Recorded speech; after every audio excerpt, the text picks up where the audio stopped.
believe David was 2 years old. I hate to leave David. I hate to leave Sandra. And of course, I hated to leave my wife. Sandra was 5 or 6 years old, I guess. But I got drafted. Hated the military. I hated it. Did everything I knew to do to get out of the Army. So that made me more miserable while I was in there. All the time I was in the States, I was hoping, trying to figure out how to get out. I miss my family, but I miss making that money too. And I have to admit that I missed all of it. But once I got overseas, I decided I couldn't get home anyway, so this no use worrying about it. So I kind of learned to live with the punches, but it was awful bad. I was overseas a year, in the States a year, give or take a month. I forgot which one of them was a month more than the other one. About a year each.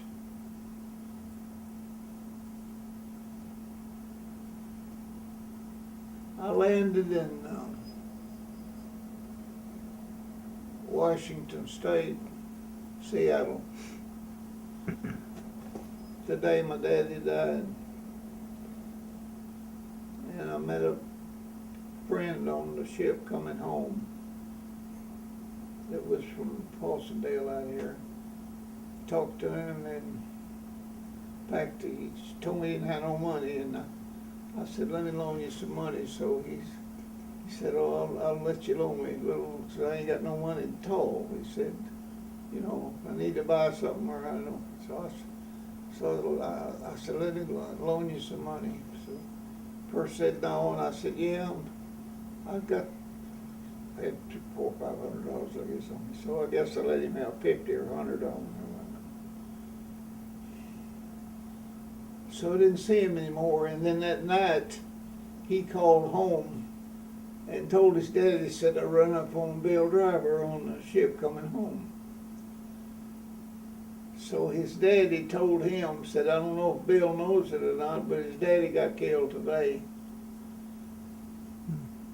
He was in an accident on Wednesday, and this was Sunday.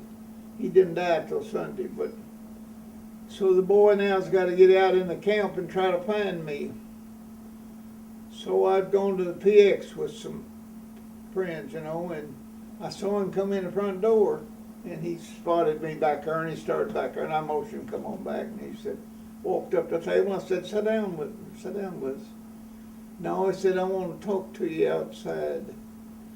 So I thought, well, he done spent that money, and he wants to borrow some more. That's what I thought, you know, and I thought, well, I'll let him have it. So I got outside the door, and we got outside the PX door. He said, Bill, I called home a while ago and talked to my daddy. The reason I didn't call home was the line of soldiers, as far as you can see, waiting to get to use the telephones.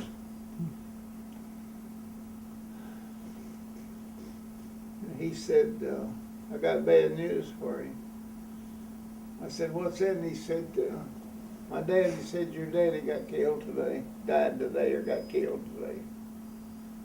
Well, that just completely froze me up. I kept saying, he said that he was in an accident with some Anderson.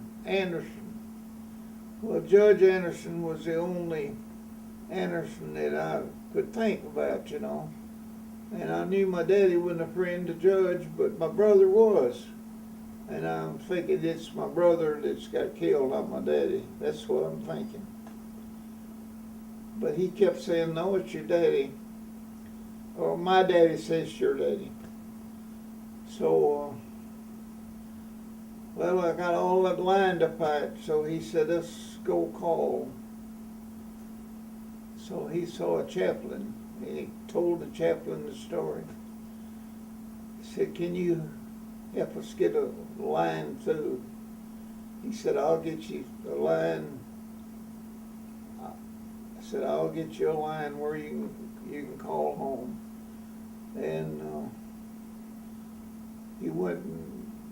did whatever he did supposed to do. Come back and said they'll call your name on the loudspeaker in a few minutes. An hour later, they called. Chaplain come back by to check on us. And we told him, he said, well, that don't sound right. Said, I gotta go, so he wouldn't check. And he said, no, said, they've already called. Said, he's already made the call. Said, the call to Mayfield, Kentucky's already been completed. Well, it was somebody else that's calling from Mayfield, and he got the numbers mixed up, and this other I never did know who it was. The other person got to talk, but I didn't get to talk. So he gets back onto the telephone, or operator, and got me through. So Norm Lee answered the phone. She was expecting me to call because they were working to Washington, D.C., representative from Mayfield had been called in Washington, congressman. And the congressman says,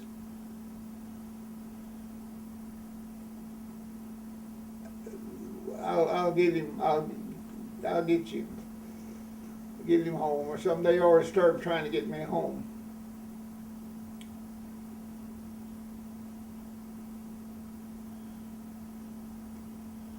So, normally answered the phone, and I said, she didn't know what to say, and I didn't either, so I said, is it true what I heard?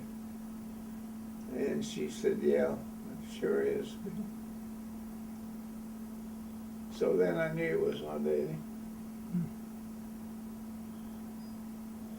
So then I'm out there, and my company I'm with is going to Indiana, Atterbury, Indiana. It's that close to Indianapolis somewhere. But it may be 4 or 5 days before we get, take us 4 or 5 days to come on the train, so they only moved us by train, you know. So I said, I can't wait. So they get a hold of this congressman in D.C. He said the camp commander of that camp out there is a personal friend of mine. I'll contact him and we'll get your friend on a plane out of there. I went to Red Cross. My people here said, go to Red Cross, they'll get you home. So I went to Red Cross, and they were awful cold. So I've been pretty cold to them ever since. But they were awful cold. Here's what they said. Yes, we helped soldiers. And we've all during the war, but the war's over now. We got to worry about, our lines has got to worry about civilians. They ain't gonna worry about the government no more, so they ain't gonna help us. So they didn't help me. Then my brother-in-law had a friend. That's when he went to D.C., went to congressman. Said he's out there and they can't get him out. He said, let me work on it. So here's what they told me. They come to the barracks and they said, I heard them come in the barracks and said, is his driver still here? And they said, yeah.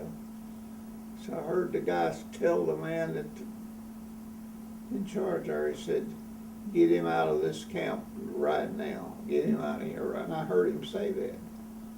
So I heard, my wife had told me what they were doing back here, so I said, they put pressure on him. So all I got to do is lay low now. And so they said, we're going to take you to the airport and we'll put you on the first plane that leaves. Mm-hmm.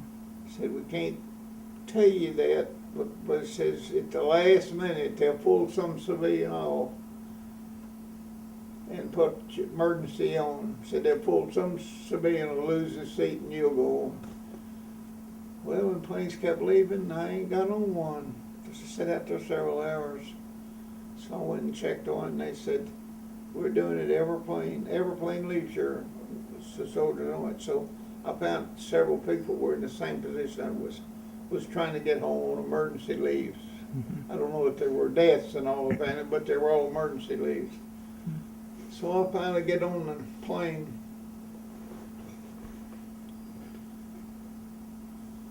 And we get to somewhere out of Chicago. Can't think of the name of the city. On the way home, and the plane got grounded weather. Hmm. So we grounded. And they took us down to a hotel to go put us up overnight. I'm the last one in line. They run out of rooms. They ain't got no room. I'm still standing there. So, and I guess I told them my story about my emergency and everything. So there was a guy standing there. They'd already gave a room to a civilian. Mm-hmm. So he walked up to me and he said, why don't you come stay with me? I've got a good room, extra bed, and stay in the room with me. So I said, okay. So I never did get he gave me his name, but I never did write it down. And I found out that he was one of the head people in cereal company back then that made oats and stuff. Forgot the name of the company. I'm sorry I didn't work. I got home and called him or something and said thank you. Mm-hmm. Put me up, stayed with him till next morning. Next morning we all got on a train and rode to Chicago. So I was, even with my emergencies, every emergency I had, I was still 3 days getting home. Mm-hmm. Then I rode the train to Chicago and caught the city of New Orleans in Chicago and rode to Fulton. Mm-hmm. I don't remember who picked me up. Somebody picked me up in Fulton. Normally it was with them, I think, but somebody else is with her. I know it was an awful trip home.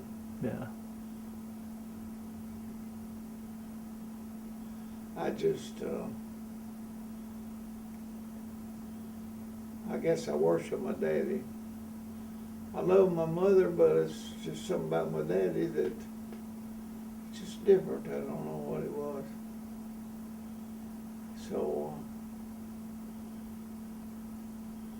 I felt like it. I got beat out of 2 years of being with my daddy and never did get to see him alive. Mm-hmm. So they went ahead and had his funeral. They seen I wasn't gonna get home, so they went ahead and had his funeral. But helped his body out. Burns was uptown then, the funeral home. And after I come home, they had a funeral for me, for him, but just a family, and we took him out and buried him.